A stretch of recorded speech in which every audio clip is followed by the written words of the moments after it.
आपको चेक कीजिए, मोमिन है हम और आप, मोमिन हैं क्या? एक मुसलमान अल्लाह को छोड़ करके गैरों पे भरोसा कर सकता है? जवाब आएगा नहीं। लेकिन फिर गैरों पे भरोसा क्यों है? क्यों आज कब्रों और मज़ारों पे चादरें चढ़ाई जा रही है? क्यों इन पीरों से मांगा जा रहा है? क्यों इन कब्रों के पास जाकर के माथा टेका जा रहा है? क्यों इनसे बेटा बेटी मांगा जा रहा है? क्यों इनको इज्जत और जिल्लत के मालिक समझा जा रहा है? ओ मेरे भाइयों, तुम्हारे इसी बंगाल की धरती के ऊपर बहुत से कठमुल्ला तुम्हें मिलेंगे, बहुत से पीर तुम्हें मिलेंगे जो अपने आप को रब का दावा ठोंकते हैं, और मेरे दरबार में हम तुम्हें बेटा देंगे, हम तुम्हें बेटी देंगे, हम तुम्हें कुर्सी देंगे, हम तुम्हें विनर बनाएंगे, हम तुम्हें जीत दिलवाएंगे, हम तुम्हारी दुकान की बरकत दिलवाएंगे। मेरे भाइयों, ऐसे ढकोसले बाबा तुम्हें मिलेंगे। अल्लाह की कसम, अल्लाह कहता है ये सब के सब झूठे हैं, ये सब के सब मक्कार हैं, ये सब के सब बेकार हैं, ये सब के सब गद्दार हैं, ये सब के सब लाचार हैं, सब के सब मजबूर, ये तुम्हें कुछ नहीं दे सकते हैं। ज़ौफ़त तालिब वल मतलूब, मांगने वाला भी कमज़ोर। और जिन बाबाओं से, जिन कब्रों वालों से, जिन मज़ारों से तुम मांग रहे हो, ये सारे के सारे कमज़ोर हैं, ये तुम्हें कुछ भी नहीं दे सकते हैं। इनको इतना भी पता नहीं है,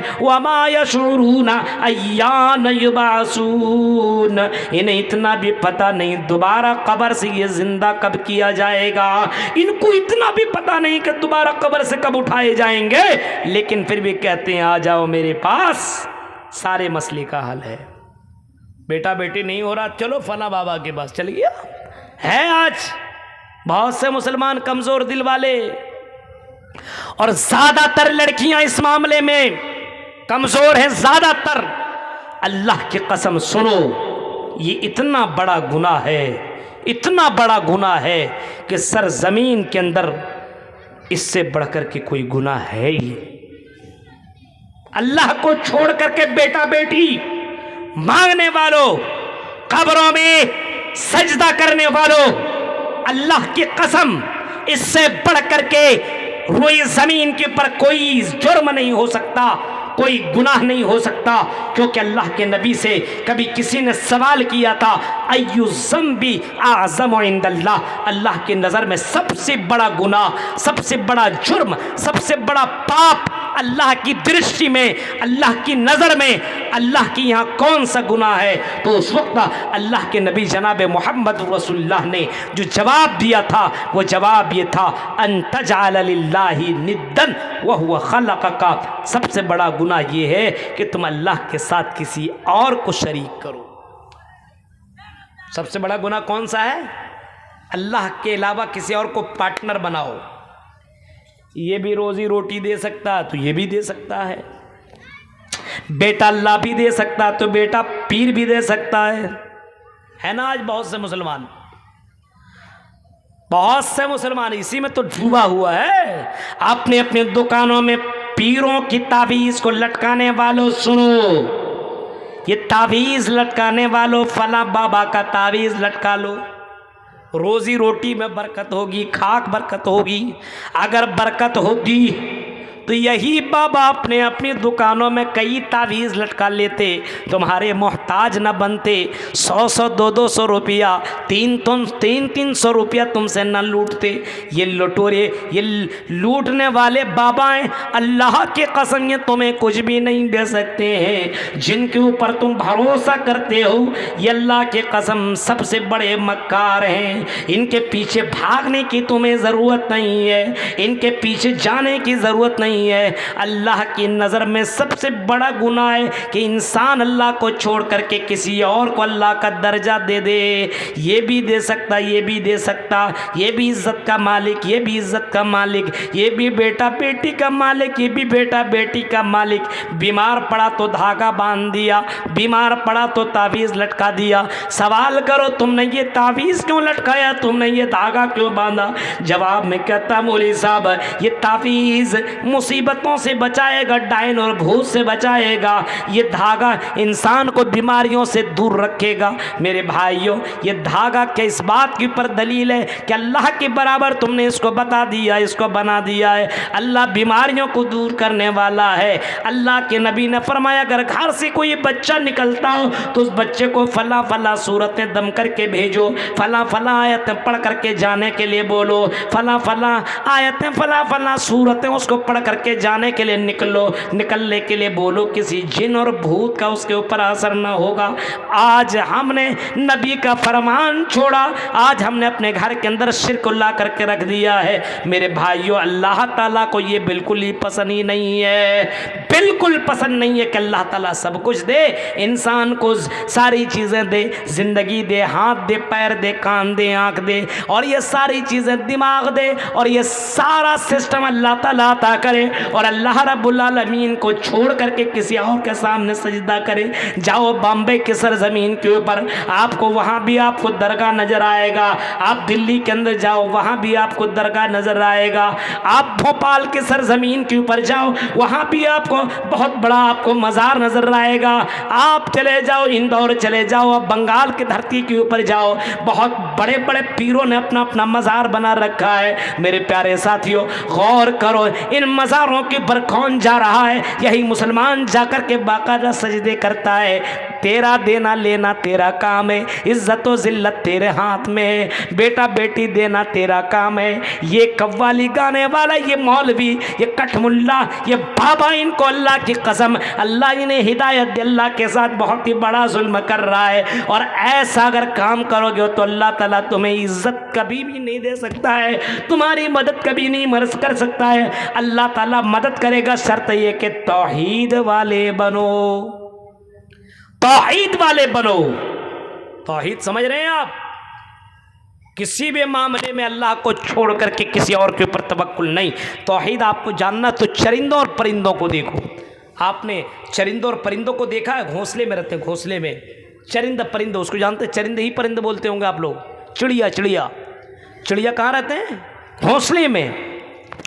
अब सुबह के वक्त वो चिड़िया निकलती है, हाँ चिड़िया अपने दाना चुभने के लिए, खुराक के लिए, रिज़्क़ की तलाश में वो चिड़िया अपने घोंसले से निकला करती है। चरिंद और परिंदा निकलते हैं अपने अपने घोंसले से। उनको मालूम नहीं है कि खुराक हमारा कहाँ है। उनको मालूम है? नहीं मालूम है। वो निकला अल्लाह के ऊपर भरोसा करते हुए, और जब शाम में वापस अपने घर लौटता है तो पूरा पेट भरा रहता है और अपने बच्चों के लिए भी खुराक लेकर के आता है। मालूम है? ये भरोसा करके जाता अल्लाह पर, और अल्लाह ताला उन चरिंदों और परिंदों, चिड़िया के पेट को भरता है और उनके बच्चों के लिए अल्लाह ताला अनाज अता करता है। अब अल्लाह के नबी ने फरमाया, और हदीस कुदसी अल्लाह के नबी सल्लल्लाहु अलैहि वसल्लम ने फरमाया, लौ अन्नकुम तवक्कलतुम अलल्लाह हक़्क़ तवक्कुलिही लरज़क़कुम कमा यरज़ुक़ुत तैर यग़दू ख़िसामन बतरूह बिताना। अल्लाह के नबी फरमाते हैं, जिस तरीक़े से चरिंदा परिंदा यानी जिस तरीक़े से चिड़िया अल्लाह के ऊपर भरोसा करती है, अल्लाह के ऊपर तवक्कुल करती है, ऐ मुसलमानों अगर तुम अल्लाह के ऊपर वैसे ही तवक्कुल करने लगो, यग़दू ख़िसामन बतरूह बिताना, सुबह सवेरे वो भूखे पेट अपने घर से निकलते हैं और शाम के वक्त वो शिकम शेर होकर के वापस आते हैं, पेट उनका भरा रहता है। अगर तुम चरिंदों और परिंदों की तरह तुम भी भरोसा करने लगो तो अल्लाह ताला तुम्हें रोजी रोटी ज़रूर अता करेगा। जो अल्लाह समंदर की मछलियों को रोजी रोटी दे सकता है, 18,000 मखलूक़ात को रोजी रोटी दे सकता है। एक नहीं, 18,000 मखलूक़ात को अल्लाह ताला रोजी रोटी दे सकता है। एक एक मछली एक एक दिन में 1000 किलो से ज़्यादा गोश्त खाती है। एक मछली, समंदर में ऐसी मछलियाँ मौजूद है जो एक एक दिन में 1000 किलो, 1000 टन गोश्त खा जाया करती है, 1000 टन। मेरे भाइयों ज़रा तसव्वुर करो, इतनी बड़ी बड़ी मछलियाँ समंदर के अंदर मौजूद है, एक एक मछली इतना ज़्यादा मछलियाँ इतना ज़्यादा गोश्त खा जाया करती है। अब अल्लाह ताला उसको रोज़ी रोटी दे रहा है, अब एक एक मछली को इतना इतना अल्लाह ताला दे सकता है, तो ऐ मुसलमानों क्या अल्लाह ताला तुम्हें 2 रोटी और चावल का 2 लुक़मा तुम्हें नहीं दे सकता है? क्या तुम्हें भात और तुम्हें मछली और तुम्हें गोश्त और सब्ज़ी अल्लाह ताला नहीं दे सकता है? बिल्कुल अल्लाह दे सकता है, लेकिन अल्लाह पर तवक्कुल और भरोसा करोगे तब। आज है भरोसा अल्लाह पर। मोमिन बनो मोमिन। हम मोमिन हैं, हमारा ईमान इतना कमज़ोर है, इतना कमज़ोर है कि आज छोटी छोटी चीज़ों में हम अपने आप को बेच देते हैं। आपके यहाँ जहेज़ का कारोबार चलता है? बताइए, चलता है? बताइए। जहाँ कहीं पैसा ज़्यादा मिल रहा है वहाँ पे शादी करेंगे हम अपने बच्चे की। दीनदार बच्ची मिल रही है, लड़की मिल रही है, गरीब घराने की है, लेकिन देने की ताकत नहीं है, कम दे सकता है। अच्छी लड़की है, सुंदर लड़की है, हाँ, लेकिन दूसरी जगह पे उतनी अच्छी नहीं है, लेकिन पैसे वाला मालदार है। तो क्या करते हैं? ईमान देख रहे हैं, ईमान वहाँ नहीं करेंगे, उस अमीर की यहाँ करेंगे। गरीब बच्चे को छोड़ दिया, बच्ची को दीनदार थी, अच्छी थी, लेकिन पैसे वाली नहीं थी, पैसे वाले के पास भाग के अपने ईमान को बेच दिया। ऐसे हैं आज, चंद पैसों में, चंद टकों के बदले अपने ईमान को बदलने वाले लोग आज मौजूद हैं। चंद पैसे के बदले में अपने आप को बदलने वाले मौजूद हैं और कहते मौलाना अल्लाह की मदद क्यों नहीं आ रही है, अल्लाह हमारी मदद क्यों नहीं कर रहा है? इन बेईमानों के ऊपर अल्लाह की मदद करे तो कैसे अल्लाह मदद करे? कौन कौन बेईमान है समझ जाओ, हमें बोलने की ज़रूरत नहीं है। कौन अपने आप को बेच रहा है, अपने ईमान को चंद पैसों में? बंगाल के अंदर इतने ज़्यादा प्रोग्राम होते हैं, इतने ज़्यादा जलसे होते हैं, लेकिन शादी ब्याह में देखो अल्लाह की कसम कितने रस्म व रवाज आपने यहाँ पे बना रखा है, कितने रस्मों को आपने जन्म दिया हुआ है जो इस्लाम में कहीं भी जिसका तसव्वुर नहीं है, वह आज बंगाल की धरती के ऊपर पाया जा रहा है। बताइए कौन सा रस्म यहाँ पे नहीं होता? जहेज का रस्म आपके यहाँ पाया जाता, मेहंदी का रस्म आपके यहाँ पाया जाता, बाराती का सिस्टम आपके यहाँ पाया जाता, लड़का और लड़कियों का आपस में तालमेल और दोनों का साथ में रहने का रस्म आपके यहाँ मिलता है। मेरे भाइयों ज़रा तसव्वुर करो और बताओ, क्या इसी को ईमान कहा जाता है? क्या इसी को मुसलमान कहा जाता है? अल्लाह की कसम हरगिज़ नहीं, बिल्कुल नहीं हो सकता है। एक मुसलमान इस तरीक़े से कभी नहीं हो सकता है, मुसलमान का ईमान कभी नहीं बिक सकता है। पता ये चला ये ओरिजिनल नहीं है, डुप्लीकेट मुसलमान है, इसी वजह से सब कुछ बेच रहा है। डुप्लीकेट मुसलमान है, सारी चीज़ों को बेच रहा है, डुप्लीकेट। हाँ, कितने मुसलमान हैं डुप्लीकेट? ईमान कैसा? अपने ईमान को मजबूत करो। हज़रत अब्दुल्ला इब्न उमर की ज़िंदगी को आपने पढ़ा होगा, हज़रत अब्दुल्ला इब्न उमर की ज़िंदगी को आपने पढ़ा होगा। हज़रत अब्दुल्ला इब्न उमर शिकार करने के लिए निकलते हैं, या ये कह लीजिए किसी सफ़र में निकलते हैं, और जंगल में हज़रत अब्दुल्ला इब्न उमर को भूख लग जाती है, प्यास लग जाती है। अब उनके पास खाने पीने का सामान नहीं है। हज़रत अब्दुल्ला इब्न उमर ने इधर उधर देखा, एक बकरी के ऊपर या बकरी के झुंड के ऊपर नज़र पड़ी, तो हज़रत अब्दुल्ला इब्न उमर ने सोचा चलो इसके चरवाहे के पास, इनके मालिक के पास चले जाते हैं और उनसे हम बकरी का दूध मांग करके पी लेते हैं। जब इनके सिपाही उनके पास पहुँचे, जब इनका नौकर उनके पास पहुँचा और कहता ऐ चरवाहा, ऐ बकरियाँ चराने वाला, ज़रा हमको एक बकरी दे दो, हमारा मालिक दूध पिएगा, दूध खाएगा। पी लो छोड़ो, खाएगा। आपके यहाँ तो बंगाल में सब खाया जाता है, पानी खाया जाता है, दूध खाया जाता है, चाय खाया जाता है, खाएगा समझ लो। दूध हमारा मालिक खाएगा, हमारा मालिक पिएगा, ज़रा हमको दूध दे दो। वो बकरी चराने वाला का दबक हम नहीं दे सकते। बोला क्यों?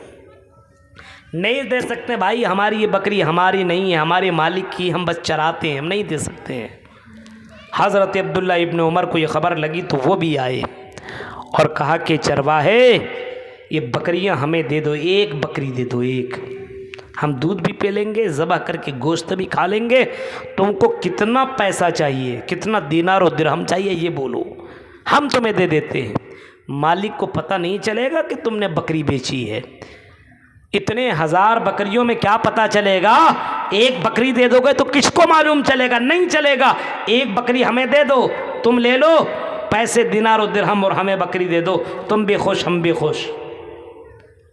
चरवाहे ने जवाब जो दिया वो सुनो, ईमान बेचने वालों और चोरी चोरी चुपके चुपके गलत काम करने वालों, अपने घर के चार दीवारी में बंद कमरे में लड़कियों से वीडियो कॉलिंग करने वालों और पार्कों में जाकर के अपने बॉयफ्रेंड और अपनी गर्लफ्रेंड से मिलने वालों और इसी तरीके से हरामखोरी कमाने वालों, जुआ के अड्डे में जाकर के बैठ करके जुआ खेलने वालों, शराब की दुकानों में जाकर के शराब पीने वालों, जरा सुनो इस चरवाहे का जवाब। उसने जवाब दिया, आइन अल्लाह, आई अजनबी बताओ फिर अल्लाह कहाँ है, आइन अल्लाह बताओ अल्लाह कहाँ है, अल्लाह कहाँ है बताओ ज़रा अल्लाह कहाँ है, आइन अल्लाह, अल्लाह कहाँ है बताओ अल्लाह कहाँ है, ज़रा हमें ख़बर दो, हम ये गलत काम कर लेंगे, हमारा मालिक नहीं देखेगा, कोई देखेगा नहीं, लेकिन अल्लाह जो अर्श के अंदर मुस्तवी है और फर्श की तमाम चीज़ों को वो जानता है, तमाम चीज़ों से बाखबर है, तमाम हरकतों को वो रिकॉर्ड कर रहा है। एक चूंटी ज़मीन के ऊपर चलती है, उस चूंटी के चलने की आवाज़ को भी वो सुनता है और अल्लाह ताला जानता है। बताओ फिर अल्लाह कहाँ है, कल क़यामत के दिन हम अपने रब को कौन सा चेहरा दिखाएंगे, अपने रब को हम क्या जवाब देंगे।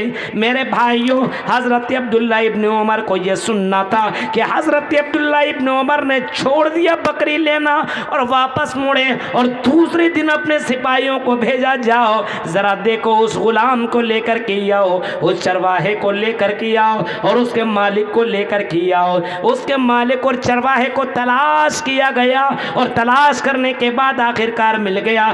दोनों को हज़रत अब्दुल्ला इब्न उमर के दरबार में पहुंचाया। हज़रत अब्दुल्ला इब्न उमर ने कहा, आई मालिक ज़रा इस गुलाम को तो बेच दो, हम इसको ख़रीद लेते हैं। कहा कि नहीं बेचेंगे, हम बहुत फ़ायदा होता है हमको, हम नहीं बेचेंगे। पहले के ज़माने में इंसान बेचा जाता था, ख़रीदा था जाता, मालूम है ना, ग़ुलामी चलती थी। आपने किसी को ख़रीद लिया, बस वो ग़ुलाम हो गया, ज़िंदगी भर वो कहीं नहीं जा सकता है, वो भाग भी नहीं सकता, क्योंकि उनके पास ग़ुलामी वाला सर्टिफिकेट जो किसी और के पास रखा हुआ है, वो जब तक उसके पास वो वापस ना उसको मिले तब तक उसको आज़ादी नहीं मिल सकती है। अपनी ग़ुलामी से आज़ादी के लिए वो पूरी ज़िंदगी भर नौकर की तरह खटता था और अपने उसी की वजह से वो जिंदा रहता था। गुलामी चलता था, गुलामी, इंसान को खरीद लिया जाता था और मालिक का गुलाम बन जाता था, नौकर नहीं, गुलाम। अब जिस वक्त मालिक कहे बैठ तो बैठ, जिस वक्त कहे खड़े हो तो खड़े हो, जिस वक्त इंसान वो मालिक जो कहे उसको करना पड़ेगा, उसको गुलाम रहता था। बहुत से मालिक इतने जाबिर और इतने जालिम किस्म के होते थे कि इंसान के ऊपर ऐसे ऐसे ज़लाम, ऐसे ऐसे जुल्म ढाए हैं कि दास्तान आप पढ़ेंगे तो आपकी आंखों से आंसू निकलेंगे। मेरे भाइयों, इस्लाम आने के बाद इस गुलामी से इस्लाम ने लोगों को आज़ाद कर दिया, गुलामी से आज़ाद किया है। हज़रत अब्दुल्ला इब्न उमर कहते हैं, मालिक इस गुलाम को तुम मुझे बेच दो। कितने में बेचोगे? वो तैयार नहीं हो रहा है। मान लो कि उसने कहा कि 1000 रुपया, 1000 रुपया हम तुम्हें देते हैं, हम तुम्हें दे दो। उस ज़माने में 1000 बहुत होता था। इसने कहा कि नहीं। हज़रत अब्दुल्ला इब्न उमर कहते हैं कि चलो 1000 नहीं 2000 दे दो, ले लो फिर भी तुम हमें ये गुलाम दे दो। मिसाल के तौर पर मैं बता रहा हूँ, उस ज़माने में 2000 बहुत माने जाते थे, बहुत ज़्यादा कीमत उसको समझा जाता था, बहुत ही ज़्यादा। मान लीजिए आज के दौर में 1 करोड़ 2 करोड़, किसी को बता दो 1 करोड़ दे दो तो अपने बीवी दे देगा, बस लो इस मुसीबत को। ऐसे भी लोग मौजूद हैं। 1 करोड़ हमें मिल रहा है। इतना पैसा देखा उसने तो उसने कहा कि चलो ठीक है, मेरा गुलाम तुम ले लो। बेच दिया उसने।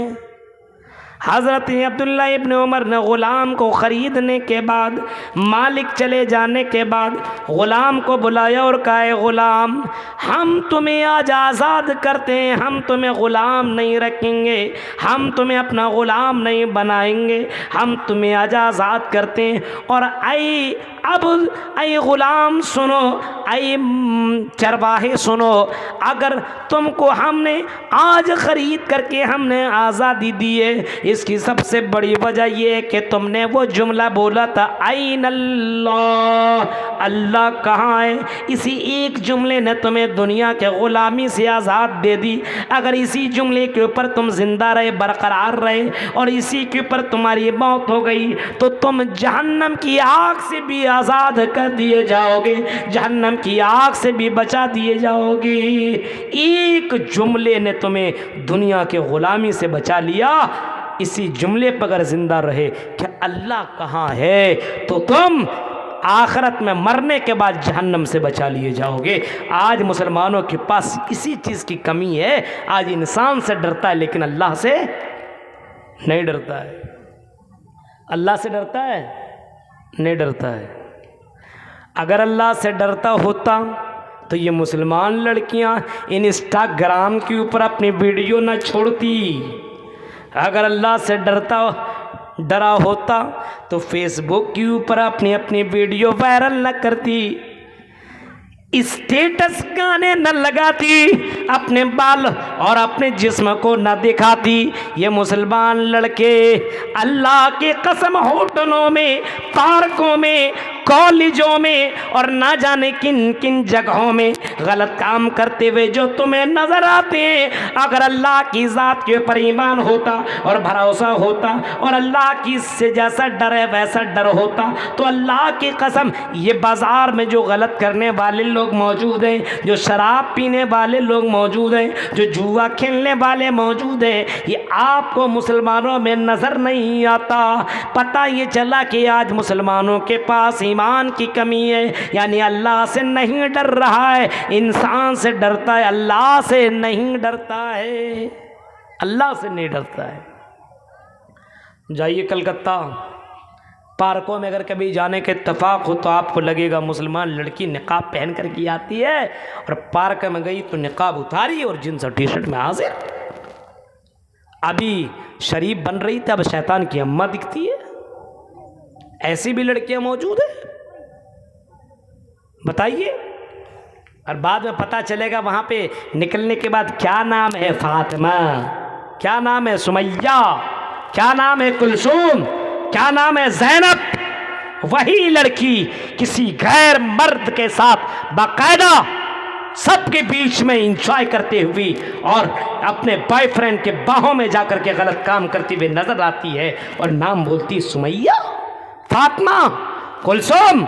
ऐसी लड़कियां जमीन के ऊपर रहेगी तो अल्लाह की मदद कैसी आएगी बताओ। अल्लाह से डर नहीं है, माँ बाप से डर है। होटलों के अंदर मुसलमान लड़कियों की लिस्ट देखो, ओयो होटल में जो कि उरियानियत और गलत काम के लिए जिन होटल को खोला गया है उनके अंदर सबसे फहरिस्त में नंबर 1 ओयो होटल आता है। उस होटल के अंदर कितने मुसलमान लड़कियां अपने जिस्म को बेचती हुई नजर आती है। जाओ तो सही और हकीकत को पता चलो, आपको पता चलेगा ये मुसलमान नाम के हैं। अल्लाह की कसम इस्लाम के नाम पर ये कलंक है, तब पता चलेगा आपको। कहते मौलवी साहब अल्लाह की मदद नहीं आ रही है, अल्लाह की मदद ईमान है नहीं। शौहरों के साथ गद्दारी करने वाली कितनी लड़कियां मौजूद हैं। शौहर कमाने के लिए दिल्ली, मुंबई, कलकत्ता गया, उसकी बीवी किसी और के साथ एंजॉय करते हुए नजर आती है, किसी और के साथ घूमते हुए नजर आती है, किसी और के साथ होटलों में चाय पीते हुए नजर आती है। बहुत सारी लड़कियां तुम्हें नजर आएंगी, बहुत सारी लड़कियां इधर आपके मालदा और फरक्का की लड़कियां कलकत्ता में पढ़ती हैं, लेकिन उनकी खबरें हमें अभी मिलती है कि फलां लड़की हाजी साहब की बेटी थी, फलां लड़की बड़ी दीनदार घराने की बेटी थी, गई कलकत्ता पढ़ने, लेकिन वहां पे किसी हिंदू लड़के से उनका इश्क हो गया, प्यार हो गया। अब वो हाजी साहब का भी वो नाम बदनाम कर रही है और कह रही है कुछ भी हो जाए हम इसी हिंदू लड़की के साथ निकाह करेंगे, हम इसी हिंदू लड़की के साथ हम अपना विवाह करेंगे, घर नहीं जा सकते, मरना गवारा है, लेकिन हम ये छोड़ना गवारा नहीं कर सकते। आपके मालदा की सरजमीन की ये वाक़ियात मैं बता रहा हूँ मेरे भाइयों, कहीं और दूर की बात नहीं है। तसव्वुर करो आपने अपने बेटियों को कौन सी तालीम दी है, पढ़ने भेजा कुछ और पढ़ने लगती है, आपने लड़कों को पढ़ने बेड़ा कुछ और पढ़, ये मुसलमान है क्या? मक्का क्या मालदा की सरजमीन के ऊपर क्या इस्लाम का कानून नाफिज इस्लाम इन मर्दों के ऊपर और इन औरतों के ऊपर नहीं होता? आपके इसी सरजमीन के ऊपर चले जाइए आप, दार्जिलिंग कितना दूर है आपको पता है? दार्जिलिंग जाएंगे तो कितने पे डार्लिंग आपको नजर आएंगे। हाँ, बहुत सी लड़कियां और लड़के आपको उस सरजमीन के ऊपर गलत काम करते हुए नजर आएंगे। अल्लाह की कसम आप बेशर्म हो, आप अपने आप के ऊपर सोचने पे मजबूर हो जाएंगे कि इस्लाम कहां था और इस्लाम कहां पहुंच गया। आज मुसलमानों ने अपने पैरों पे कुल्हाड़ी मारी है, अपने पैरों पे कुल्हाड़ी मारी है। जो नौजवान अपनी नजरें देखना गवारा नहीं करता था, वो मुसलमान लड़का कई लड़कियों के साथ रात गुजारता है होटलों में। ये मुसलमान है जिन्हें देख के शर्माए यहूद। आपने वो मंजर देखा होगा, आपने वो मंजर भी सुना होगा उमर फारूक के दौर का, जब उमर फारूक अपने लश्कर के साथ किसी यहूदी बस्ती से गुजर हो रहा था। यहूदी बस्ती ने सोचा मुसलमानों के ऊपर ऐसे हुकूमत नहीं कर सकते, चलो मुसलमान नौजवानों को अपने चंगुल में ले लेते, अपने शिकार बना लेते, उनको हम बहकाते, उनको हम अपना दीवाना बनाते।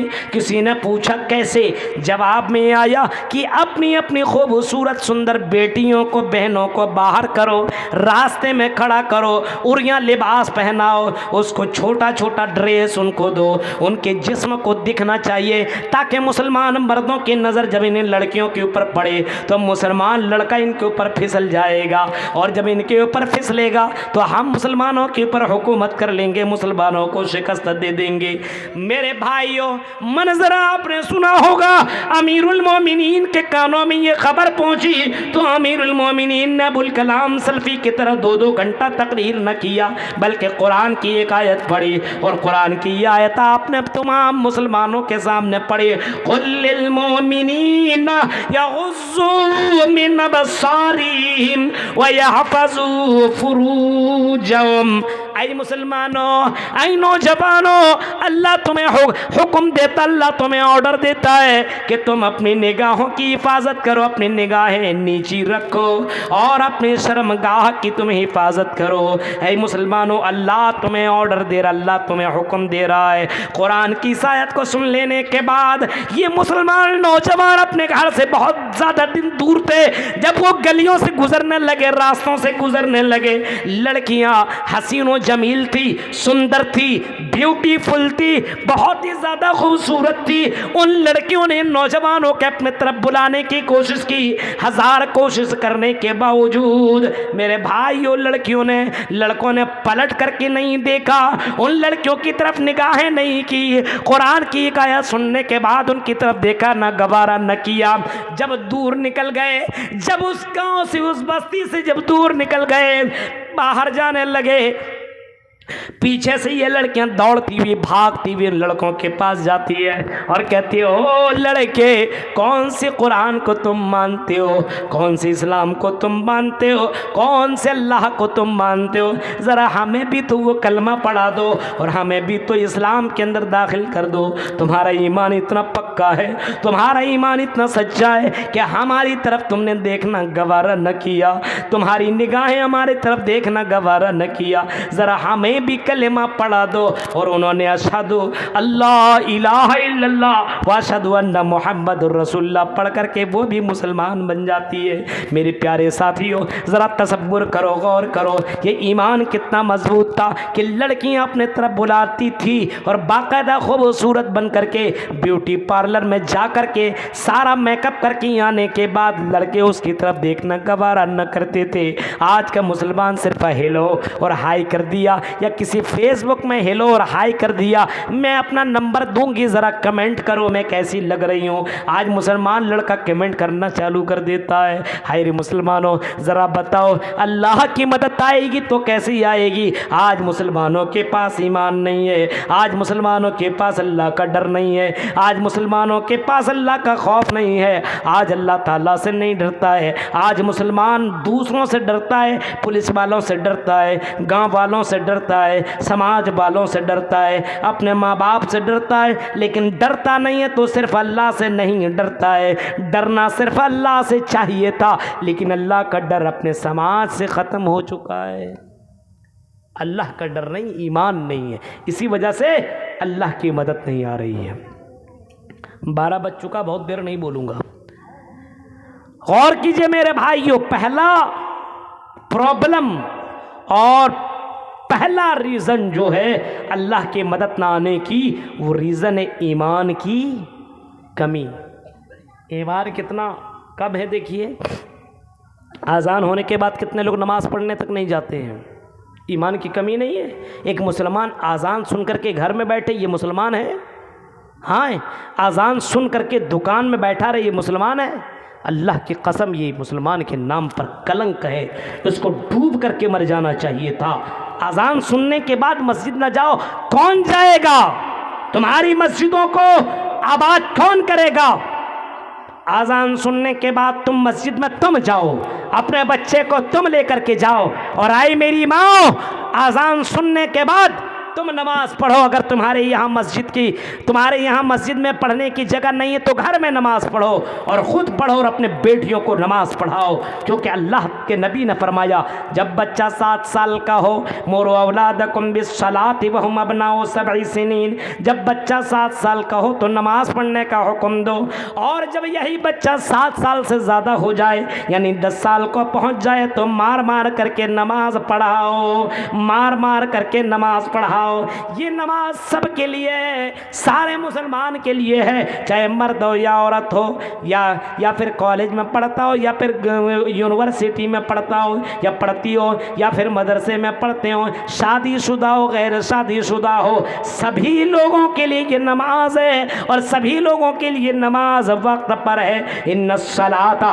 कानत अलल मुमिनीना किताबम मौक़ूता, फरमाया नमाज उसकी औकात में पढ़ना ज़रूरी है। ज़ोहर की नमाज ज़ोहर में पढ़ो, असर की नमाज असर में पढ़ो, मगरिब की नमाज मगरिब, इशा की नमाज इशा में, फजर की नमाज फजर में। तुम अपने मस्जिद को आबाद नहीं करोगे तो तुम्हारी मस्जिदों को आबाद कौन करने के लिए आएगा? इस वजह से मुसलमानों, अपने अपने मस्जिदों को आबाद करो, तब अल्लाह ताला तुम्हारी मदद करेगा। अल्लाह के ऊपर जितना ईमान मजबूत होगा, जितनी तौहीद मजबूत होगी, तुम्हारी नमाज उतनी ज़्यादा मजबूत होगी। तो पहला काम ईमान को मजबूत करना है। दूसरा काम वामिलुस सालिहात, क्या करना है? नेक अमल करना। नेक अमल जानते हैं किसको बोलते हैं? नेक अमल कहते हैं जिस काम को करने का हुक्म नबी ने दिया है। सुनिए, जिस काम को करने का हुक्म नबी ने दिया है, ठीक है, और जिस काम के करने में खुलूस हो, इखलास हो, रियाकारी ना हो और ईमान साथ साथ में हो, तो वो अमल स्वालिह है। मान लीजिए नमाज अल्लाह के नबी ने पढ़ने का हुक्म दिया, नमाज अल्लाह के नबी ने पढ़ी है, ठीक है। अब नमाज आप पढ़ रहे हैं नमाज, लेकिन आप नमाज नबी के तरीक़े पर नहीं पढ़ रहे हैं तो नमाज होगी? नहीं होगी। नमाज आप पढ़ रहे हैं लेकिन नमाज अल्लाहु अकबर, हम नमाज पढ़ रहे हैं, पता चला इधर मौलाना अबुल कलाम सलफ़ी साहब आ गए, ओ आज तो मौलाना हमारे यहाँ बड़े मौलाना आने वाले थे, अरे वही तो हैं। अब आप नमाज़ पढ़ रहे थे ज़ोर ज़ोर से, जल्दी जल्दी, आपने देखा मेरे बगल में मौलाना जर्जीस आए हुए हैं, आपने आराम से पढ़ना चालू कर दिया। क्यों? मौलाना साहब मेरी तारीफ़ करेंगे, बड़ी अच्छी नमाज़ पढ़ रहे थे। यहाँ पे आपने रियाकारी कर दी। नमाज आप पढ़ रहे थे लेकिन अल्लाह के लिए नहीं बल्कि किसी और के लिए आपने नमाज पढ़ी, दिखावे के लिए नमाज पढ़ी। जिसके अंदर रियाकारी हो, दिखावा हो, वो नमाज, वो अमल स्वाले नहीं होगा। अमल स्वाले के लिए होना ज़रूरी है इखलास। अमल स्वाले होने के लिए होना है नबी की मोहर। नबी ने जैसे किया, जैसे नमाज, सल्लु कमा रअयतुमूनी उसल्ली, नमाज पढ़ो वैसे जैसे मेरे नबी ने नमाज पढ़ी है। नबी ने जैसे पढ़ी वैसे पढ़ना पड़ेगा। जैसे अभी इशा के वक्त आपने कितने रकात पढ़ी? जिसने पढ़ी है, बाकी छोड़ो, 4 रकात। अब आप सोचिएगा आज मेरे पास टाइम ही टाइम है, क्या करें? 4 की जगह आप 5 पढ़ लिया, 6 पढ़ लिया, 7 पढ़ लिया, 8 पढ़ लिया, 9, 10, 15। नमाजी तो है, रुकू सजदा क़याम ही तो कर रहे हैं, कुछ गलत थोड़ी कर रहे हैं। नमाजी तो पढ़ रहे हैं, सवाब तो मिलना चाहिए था। सवाब क्यों नहीं मिल रहा है? सवाब क्यों नहीं मिल रहा है? क्योंकि नबी ने ऐसा नहीं किया है, नबी की मोहर नहीं है। ये 4 ही पढ़ सकते, 3 नहीं, 5 नहीं पढ़ सकते हैं। क्यों? क्योंकि ये नमाज उतनी ही रकात फ़र्ज है। अगर 4 की जगह 5 पढ़ेंगे, नमाज ही पढ़ेंगे, लेकिन अल्लाह की कसम उसमें सवाब नहीं बल्कि गुनाह होगा। अमल है लेकिन अमल साले नहीं माना जाएगा, क्योंकि आपने नबी के तरीक़े पे नमाज नहीं पढ़ी। तो अमल साले के लिए 3 चीज़ों के शर्त होना ज़रूरी है। ईमान, एक आदमी नमाज भी पढ़े, नबी के तरीक़े पे भी पढ़े, बिल्कुल अल्लाह के लिए पढ़े, लेकिन मुसलमान ही ना हो तो चलेगा? नहीं चलेगा, बिल्कुल नहीं हो, रिजेक्ट कर दिया जाएगा। इस वजह से जहाँ कहीं कहा गया बुनियल इस्लाम खम्स शहादतु अल्ला इलाहा इल्लल्लाह, इस्लाम की बुनियाद 5 चीज़ों के ऊपर रखी गई है। शहादतु अल्ला इलाहा इल्लल्लाह व अन्ना मुहम्मद रसूलुल्लाह। बुनियाद, इस्लाम की बुनियाद 5 चीज़ों पर रखी गई है। पहला तौहीद का इकरार करना, ला इलाहा इल्लल्लाह मुहम्मद रसूलुल्लाह का इकरार करना, व इकामिस सलाह, फिर नमाज कायम करना, नमाज अदा करना। यानी ईमान के बाद ये अमल साले शुरू हो रहा है। ईमान नहीं है तो अमल साले भी नहीं है। अगर कोई गैर मुस्लिम भाई अगर ठंडी के मौसम में अगर ये कंबल बांटे, कंबल बांटना भी नेक अमल है, लेकिन गैर मुस्लिम भाई अगर इस कंबल को बांटता है तो दुनिया में उसका अजर मिलेगा, मरने के बाद उसे अजर नहीं मिलेगा, मरने के बाद उसे सवाब नहीं मिलेगा। इस वजह से ईमान लाने के बाद कोई काम करोगे तभी सवाब मिल सकता है, तभी आपको जन्नत मिल सकती है। ईमान नहीं, कुछ भी कर लो, दुनिया को दान प्रदान कर लो, चाहे 1000 नमाजें पढ़ लो, चाहे कुछ भी कर लो, लेकिन ईमान नहीं है तो आपको सवाब नहीं मिलेगा। तो अमल साले करेगा जो भी, तो अमल साले करने वालों की मदद अल्लाह ताला करेगा। आज अमल साले कितने लोग करता है? आज देखिए रियाकार लोग, अभी 15वीं शाबान को कितना कुछ हुआ, बोलने की ज़रूरत नहीं है।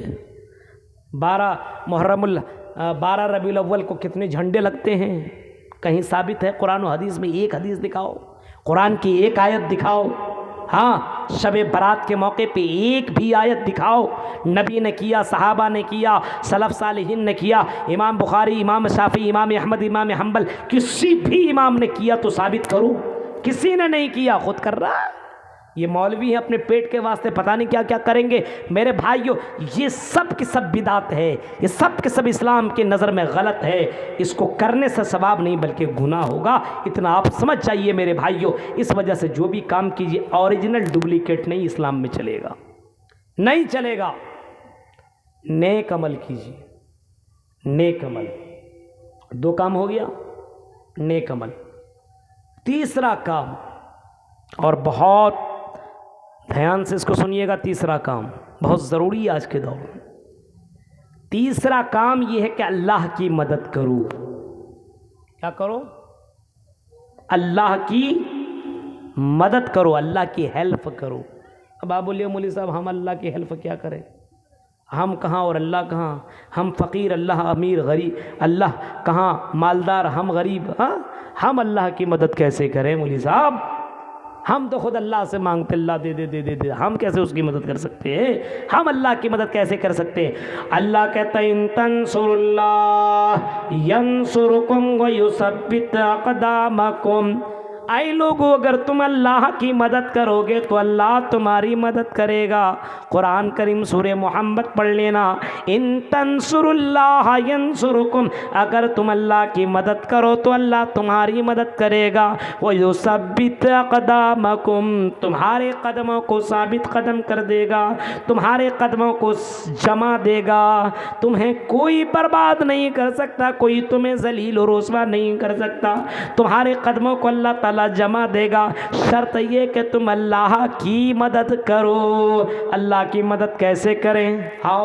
आओ ज़रा हम तुम्हें बताएं, ओ भस्म नगर के लोगों, ओ मालदा और बंगाल के लोगों, हम अल्लाह की मदद कैसे कर सकते हैं?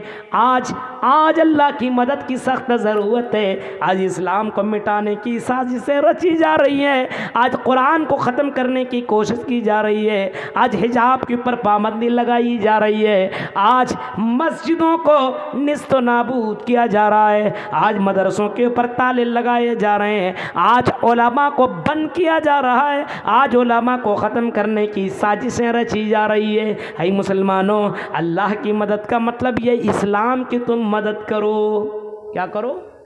इस्लाम की मदद। इस्लाम की मदद। जहाँ दावती प्रोग्राम हो, जहाँ जलसा हो, जहाँ इस्लामी प्रोग्राम हो, इस्लामी प्रोग्राम में दान प्रदान करो। जितना पैसा दे सकते हो, जितना टाइम दे सकते हो, तन मन धन से साथ दो। कितने मुसलमान हैं जलसा क्यों कर रहे हैं? नहीं करना चाहिए, इतना पैसा खर्चा हो रहा है। और आर्केस्ट्रा हो तो वो पैसा देंगे, गलत काम हो तो पैसा लगाएंगे, दीन के काम में वो पैसा नहीं लगा सकते। मदरसे बन रहे हो तो मदरसों में तुम पैसे लगाओ, अल्लाह की मदद करो, क्योंकि इन्हीं मदरसों से उलमा निकलते हैं, मौलवी निकलते हैं, जिनसे तुम दीन की बातें सुनते हो, जो तुम्हारा निकाह पढ़ाता है, तुम्हारा जनाजा पढ़ाता है, और साथ साथ में तुम्हारे बच्चों को कुरान भी पढ़ाता है, तुम्हें इस्लाम की बातें सिखाता है। मदरसों से ये बच्चे निकल रहे हैं, अपने यहाँ मदरसे को कायम करो, मदरसों को जिंदा करो। अगर तुम्हारे यहाँ मदरसे नहीं है तो जहाँ कहीं मदरसा हो, उन मदरसों को तुम मजबूत करो, क्योंकि इन मदरसों से उलमा निकलते हैं, हुफ़ाज़ निकलते हैं, जिनके पीछे तुम नमाज अदा करते हो। अल्लाह की कसम, ये मदरसे न रहें तो नमाज पढ़ाने वाला कोई ना होगा, तुम्हारा निकाह करने वाला कोई ना होगा, तुम्हारा जनाजा पढ़ाने वाला कोई ना होगा। इस वजह से फरमाया इन तंसुरुल्लाह, तुम अल्लाह की मदद करो, यानी अल्लाह के दीन की तुम मदद करो। मदरसों को मजबूत करो, मस्जिदों को मजबूत करो, मस्जिद के अंदर जो इमाम है, इमाम साहब की मदद करो, मुअज्जिन साहब की मदद करो, मस्जिद को जो लोग चला रहे हैं उनके हाथ को मजबूत करो। कितने लोग हैं जो मस्जिद जाते नमाज़ पढ़ने के लिए, एक महीना तक नमाज़ पढ़ते, 10 रुपया भी नहीं देते हैं। इतने कंजूस महाकंजूस लोग हैं।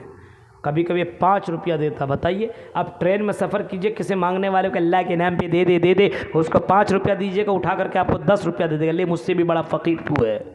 और यहाँ पे क्या होता है, मस्जिद में 5 रुपया दिया, शर्म नहीं आती अल्लाह के घर में 5 रुपया देते हुए? जलसे में भी चंदे के लिए बात हो रही तो रोज़ाना, अब बताइए किसके लिए चंदा हो रहा है? मदरसा के लिए। किसके लिए? एक एक घर तुमने कई लाख रुपए का बनाया है।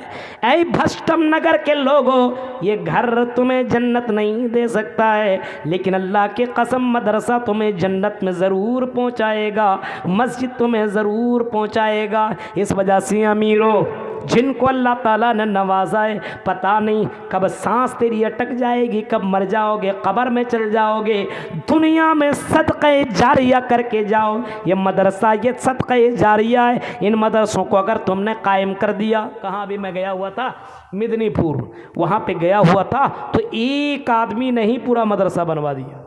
एक ही आदमी ने, उसको अल्लाह ने नवाजा तो है, क्या 10 लाख 15 लाख चंदा करोगे? लो बनाओ मदरसा, बना दिया। आपके यहाँ भी बहुत से पैसे वाले लोग, ऐसा थोड़ी है 1-1 लाख दे सकता है लेकिन देगा नहीं। वही लोग मदरसा के लिए कौन पैसा देगा, जलसे के लिए कौन पैसा देगा, ये पैसा कब्र में लेकर के जाओगे। अल्लाह कहता मंज़ल्लज़ी युक़रिज़ुल्लाह क़र्ज़न हसना, कौन है जो अल्लाह को बेहतरीन कर्ज़ देता हो।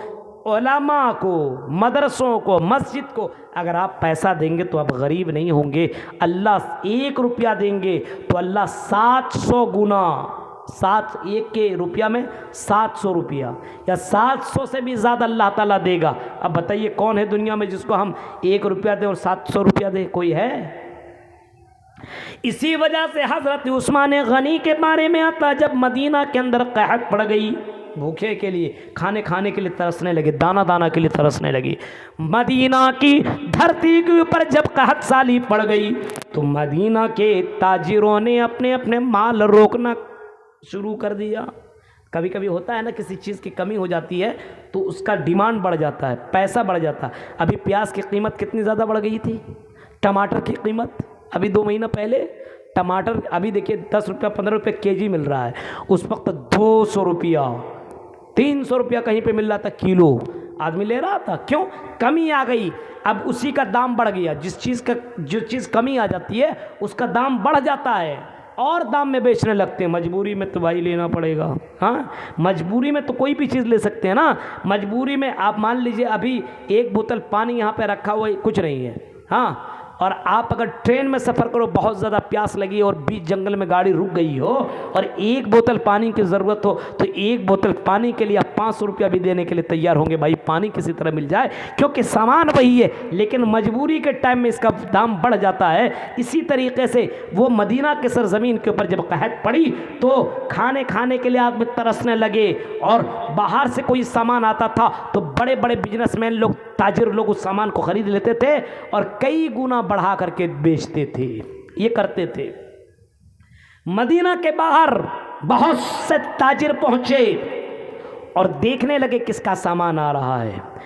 कई सौ ऊँटों में शाम से सामान लदा हुआ ऊँटों में आया और ये सामान किनका था? यह सामान उस्मान गनी का था। उस्मान गनी रज़ी अल्लाह ताला अन्हु का था। यह उस्मान गनी कौन है? अल्लाह के नबी के दामाद हैं, जिनको अल्लाह ताला, अल्लाह के नबी ने 2 बेटियों को दिया था उनके निकाह में।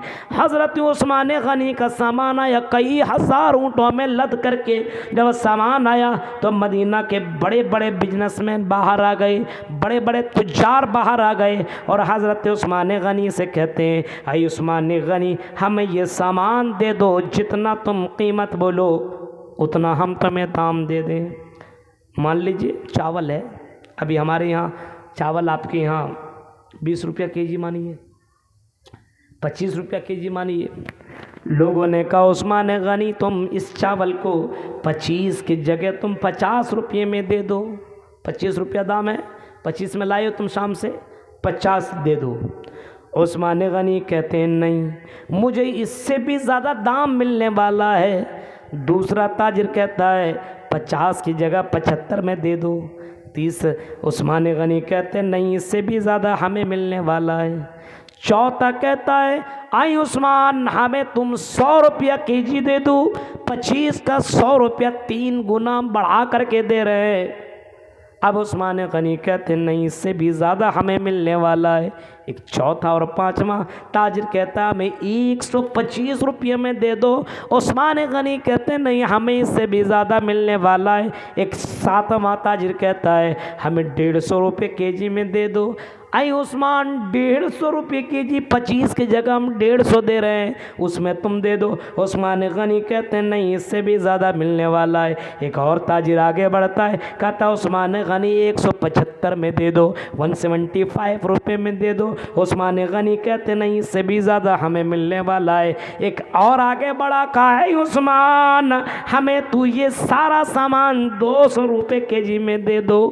उस्मान गनी कहते नहीं, इससे भी ज़्यादा मिलने वाला है। सब चीख करके कहने लगते हैं, आई उस्मान कौन है बताओ। हम मदीना के सारे ताजिर यहाँ पे मौजूद है, सारे बिजनेसमैन मौजूद हैं, कौन तुम्हें इससे ज़्यादा दे सकता है। हम सब के सब बड़े बड़े बिजनेसमैन हैं। उस्मान गनी जवाब में कहते हैं, मेरा अल्लाह, मेरा अल्लाह, मेरा अल्लाह, इन तमाम माल को मैं गरीबों में बांट दूंगा, इन तमाम माल को मैं यतीमों में तकसीम कर दूंगा, और मेरा अल्लाह इस माल के बदले 700 गुना बढ़ा करके देगा, इससे भी ज़्यादा देगा। तुम 700 गुना बढ़ा करके नहीं दे सकते हो, तुम इतना दाम कभी भी नहीं दे सकते हो, मेरा अल्लाह उससे भी ज़्यादा दे सकता है। मेरे भाइयों, ये कह कर के उस्मान गनी ने तमाम माल को गरीबों और यतीमों में बांट दिया। और मालदार लोगों बताओ, उस्मान गनी हो करके और इतने मालदार हो करके वो जब यतीम और गरीब के लिए इतना कुछ कर सकते हैं, तो आपने यहाँ मदरसे कायम करके यतीम गरीब बच्चों को तो पढ़ा सकते हो, आपने यहाँ तो आलिम बना सकते हो, सदक़े जारिया के लिए ये काम कर सकते हो। जब तुम ये काम करोगे तो अल्लाह तुम्हारी मदद करेगा। इन तंसुरुल्लाह यंसुरकुम व युसब्बित अक़दामकुम, फरमाया अगर तुम अल्लाह की मदद करो तो अल्लाह तुम्हारी मदद करेगा। तो अल्लाह की मदद करो। कुछ लोग नमाज पढ़ने वाले भी कहते हैं जलसा नहीं होना चाहिए, मदरसा नहीं बनना चाहिए, फला नहीं होना चाहिए। अल्लाह की कसम, ये मुनाफिक है, मुनाफिक। हर वक्त यही सोचना चाहिए कि अल्लाह का दीन अपने गांव के अंदर आ जाए, इस्लाम का कानून अपने यहाँ ज़िंदा हो जाए, इस्लामी तहजीब अपने यहाँ पैदा हो जाए, हमारी लड़कियाँ पर्दा में आ जाए, हमारे नौजवान लड़के दीनदार बन जाए। हर किसी की ये सोच होनी चाहिए, हर किसी की ये फ़िक्र होनी चाहिए, तब समाज के अंदर इस्लाह हो सकता है। इतना बड़ा प्रोग्राम होने के बाद कितने लोग अपने घर के अंदर बैठे हुए हैं, लेकिन दीन सुनने के लिए नहीं आ सकते हैं। अल्लाह की कसम मैं बता रहा हूँ, ऐसे लोग अल्लाह के यहाँ क्या जवाब देंगे, समझ में नहीं आता है। अल्लाह के यहाँ इनको जवाब देना पड़ेगा। इस्लाम की मदद करो, चाहे आप जैसे कर सकते हो, जिस तरीके से कर सकते हो, तन मन धन से, हर एतबार से तुम अल्लाह की मदद करो, अल्लाह तुम्हारी मदद करेगा। नबी ने अल्लाह की मदद की, सहाबा ने अल्लाह की मदद की, तबा ताबईन ने मदद की, उलमा ने मदद की, असलाफ ने मदद की। तुमको भी अल्लाह की मदद की ज़रूरत है। मान लीजिए इस्लाम को पहुंचाने के लिए हम कितना दूर से आए हैं, ये इतना दूर का सफ़र करके हम कंटिन्यू 10 घंटा कार से सफ़र करके आए, फिर हमें जाना पड़ेगा। मेरे भाइयों, क्यों? इसकी एक वजह यह है कि आपने हमें दीन के लिए बुलाया है, आपने हमें इस्लाम सुनने के लिए बुलाया है। हमने आपके सामने इस्लाम को पेश किया है, हमने आपके सामने कुरान को पेश किया है। कौन है जो कुरान का पैसा दे, कौन है जो हदीस का पैसा दे? कुरान की कोई कीमत नहीं हो सकती, हदीस की कोई कीमत नहीं दे सकता है। दुनिया की कोई ताकत कुरान और हदीस की कीमत नहीं दे सकता है। मेरे भाइयों, इसका अज्र सिर्फ अल्लाह ताला ही देगा। इस वजह से मेरे भाइयों, आपके यहाँ अगर कोई दीन सुनाने के लिए आता है तो दीन सुनिए और उसके ऊपर अमल करने की कोशिश कीजिए। इंशाअल्लाह मुझे पूरी उम्मीद है कि जिस मदरसा के लिए आपने इस जलसे को कायम किया है, कल ऐसे ऐसे लोग आएंगे जो लाख रुपये तक का भी चंदा देंगे, 50,000 का भी चंदा देंगे। इंशाअल्लाह आपका मदरसा बनेगा, क्योंकि अल्लाह के दीन की मदद करना है। और अल्लाह ऐसे बंदों को आज ज़िंदा रखा हुआ है जो अकेले अपने दम पर मदरसों को ज़िंदा रख सकता है। अल्लाह से दुआ करते कि अल्लाह आपके अंदर अल्लाह ऐसा हौसला दे, ऐसा जज्बा दे कि आपका जीना, आपका मरना, आपकी शादी ब्याह, आपका कमाना, आपकी तिजारत, आपके कारोबार सिर्फ अल्लाह के लिए हो। रब्बुल आलमीन से दुआ है कि रब्बुल आलमीन जो बातें बताई गई, अल्लाह इन बातों के ऊपर हम जमी मुसलमानों को अमल करने की तौफीक अता फरमा। अल्लाह जब तक तो हमें ज़िंदा रख, इस्लाम के ऊपर ज़िंदा रख, जब भी ख़ात्मा हो ईमान के ऊपर ख़ात्मा हो। आमीन। व आखिर दावान अल्हम्दुलिल्लाहि रब्बिल आलमीन। अस्सलामु अलैकुम व रहमतुल्लाहि व बरकातुहू।